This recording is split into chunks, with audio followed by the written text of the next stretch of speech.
Arkansas Republican Senator Tom Cotton joins us now. He's a member of the Armed Services, Intelligence, and Judiciary Committees and a veteran yourself.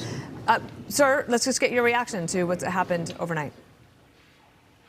Well, Dana, this is yet another dangerous provocation by Russia brought about by years of President Biden's weakness. And it's not just Russia. We've seen this with other countries as well. China dangerously buzzes our aircraft in the South China Sea. Iran has downed a drone in the Persian Gulf. Russia also dangerously harasses our manned aircraft off the Alaska coast and in the eastern Mediterranean. So President Biden needs to come out and forcefully make it clear that we will not tolerate this kind of provocative action. If we don't put our foot down when Russia downs one of our unmanned aircraft, we will invite Russia or China, Iran to perhaps down one of our manned aircraft. So what can we do? Well, first, they should put up another drone today on the exact same flight pattern in the same airspace to make it clear we will not be intimidated from flying in that airspace.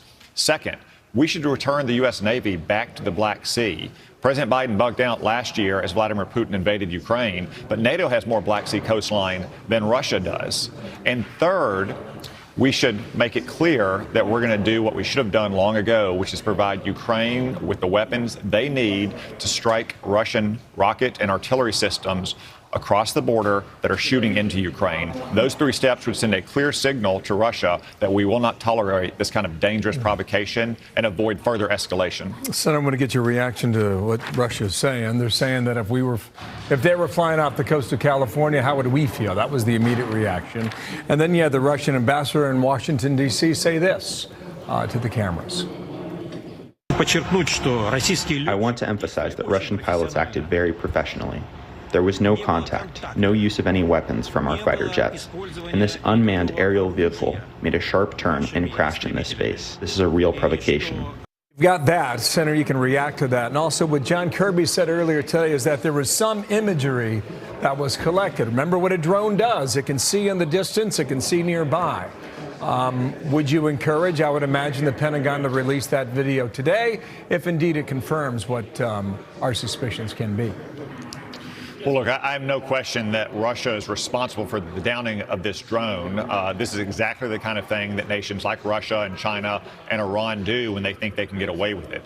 Second, we have every reason to have warships in the Black Sea or be flying manned or unmanned aircraft there. We have many NATO allies on the Black Sea coast, Turkey, Romania, and Bulgaria, just being three examples. Russia doesn't have allies off of our coast. They have no reason to be in or near American airspace. And as long as we're flying in international airspace in the Black Sea or sailing in international waters in the Black Sea as we were, we have every right to do so. Now, I worry that Joe Biden, who often is scared of his own shadow when Vladimir Putin or Xi Jinping take a provocative action, is going to actually apologize for this by his actions, by refusing to fly drones there. Remember, we've been canceling missile tests that our military has long had scheduled over the last year because they didn't want to be provocative towards Russia. So that's why it's critical that today President Biden make it clear that we will not be deterred from conducting our military operations in international waters and international skies. Otherwise, we're inviting further attacks in the future, perhaps against manned aircraft or our Navy vessels.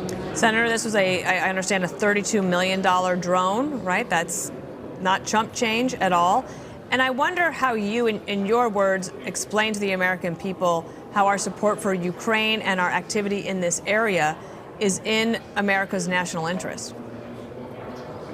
I think most Americans recognize that aggressive dictators are not satiated whenever they can invade an innocent country and seize its territory. They usually want more. And what would be more after Ukraine would be NATO partners that we're treaty bound to defend. Furthermore, the greatest threat to our national security is China and the Western Pacific, and especially China's ambitions to invade and annex Taiwan. If we don't stop this Russian aggression in Europe, it will only invite more aggression in the future, create a kind of festering wound in Europe that will expose us to continued commitments in Russia to defend, or in Europe to defend our partners there, when we should be shifting more of our focus and resources to China. So more effort in the short term to help Ukraine defend its territory, to force Vladimir Putin to the negotiating table so Ukraine can get a satisfactory outcome, will create a durable, stable peace in Europe that allows us to focus in the long term on the threat coming from China. Sir, thank you for your time. Senator Tom Cotton, really feels like we're at the beginning of this aspect of the story. We'll see where it goes. Thank you for your time in Thank you. Washington today. Thank you.